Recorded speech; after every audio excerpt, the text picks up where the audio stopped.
تو یہ جو اللہ نے رمضان دیا نا، وقت کم ہے، جلدی سے بات کو سمیٹ کے میں ختم کرتا ہوں. یہ رمضان بھی اسی سلسلے کی ایک کڑی ہے کہ پورا سال کھاتے رہتے ہو، تمہاری بریکیں فیل. اللہ کہتے ہیں اپنی پیٹ کی ہر خواہش پوری کرو گے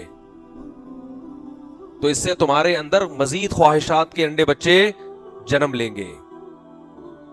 انسان کو سب سے زیادہ محبوب چیز بھوک کے وقت کھانا ہوتا ہے اور پیاس کے وقت پینا. اگر اللہ ہر خواہش چھڑواتے تو یہ حکم مشکل ہو جاتا. اللہ نے حکم دیا کہ خواہشات پہ کنٹرول کرنا سیکھو گے، خواہشات کا دائرہ محدود کرو گے تو تمہارے دلوں میں سکون پیدا ہوگا. جن لوگوں کی ہر خواہش پوری ہوتی ہے نا، ان میں خواہش کبھی پوری نہ ہو تو برداشت کی قوت رہتی نہیں ہے. اس سے وہ اسٹریس میں، ڈپریشن میں جاتے ہیں.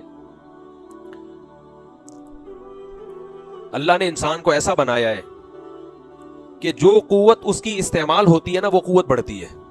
یہ اللہ کی عادت ہے. اگر آپ کی بچپن سے ہر خواہش پوری ہو رہی ہے تو برداشت کی قوت استعمال ہو رہی ہے بھائی؟ بولو نہیں تو برداشت کیا ہو جائے گی؟ ختم. اگر بچپن میں ہر خواہش پوری نہیں ہوتی، کچھ پوری ہو رہی ہیں، کچھ، اگر کوئی بھی خواہش پوری نہیں ہو تو پھر نفس بغاوت کرتا ہے. سمجھ رہے ہیں نا؟